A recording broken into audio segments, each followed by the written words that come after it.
For generations, the Israelites lived as nomadic herdsmen, moving through the desert. But entering the land of Canaan forced a sudden, massive societal shift. They had to settle down and become farmers. This photograph shows farmers working the dry, rocky terraces of the region. Unlike herding flocks, which allows you to move to find water, cultivating crops here tied survival entirely to unpredictable seasonal rains. If the rains failed, you starved.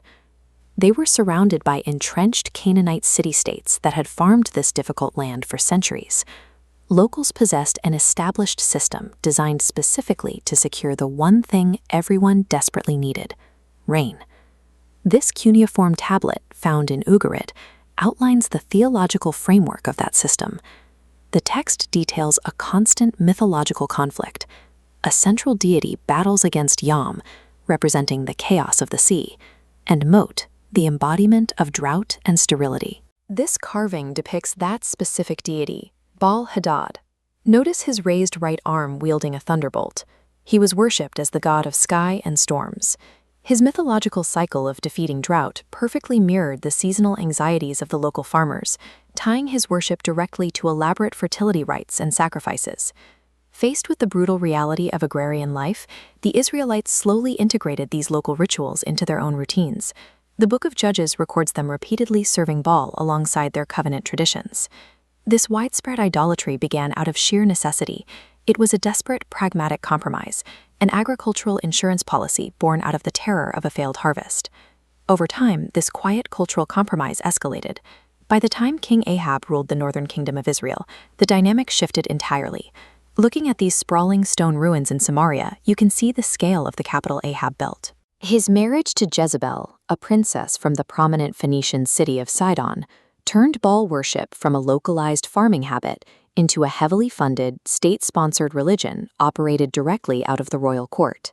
To counter this crisis, the prophet Elijah emerged with a highly specific theological weapon.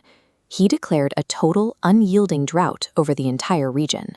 The conflict climaxed at Mount Carmel, where Elijah gathered the people and posed a simple question: how long will you halt between two opinions? He laid out strict terms. He demanded 2 altars and 2 sacrifices, with no hidden flames. The true God would have to answer from the sky. By demanding a localized strike of fire from heaven in the middle of a catastrophic drought, Elijah forced the issue. He attacked Baal directly within his own supposed jurisdiction of storms and lightning. The 450 prophets of Baal spent the entire morning leaping upon their altar, shouting into the sky and demanding an answer. By midday, their physical exhaustion gave way to frantic self-mutilation. They cut themselves with swords and lances, shedding blood as their rituals demanded, trying to coax a reaction from the atmosphere. The sky remained completely silent. No thunder, no voice, no fire. In the ultimate test of survival, the very system the Israelites had compromised their covenant to secure proved entirely impotent. You can see in these deliberately stacked circular ruins the kind of physical reality Elijah was dealing with. He calmly stepped forward and rebuilt the broken altar of the Lord, using exactly 12 stones to remind the crowd of their fractured covenant identity. He then placed the wood, laid out the sacrifice, and ordered the people to drench the entire structure with water. They did it once, twice, and a third time, filling the surrounding trench. The water served a singular purpose: to systematically eliminate any possibility of a hidden spark or trickery. Standing before the flooded altar, Elijah did not shout or bleed. He offered a short, measured prayer to the God of Abraham, Isaac, and Israel. Fire fell from heaven. The blast was so intense it instantly vaporized the sacrifice, the wood, the stones, the dust, and every drop of water in the trench. The debate ended immediately. The crowd fell on their faces in absolute clarity, declaring that the Lord is God.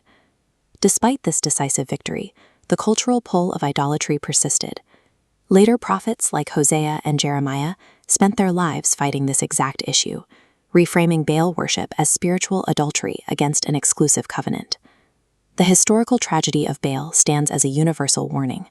The temptation constantly remains to abandon enduring truth the moment a visible, pragmatic substitute offers the illusion of security.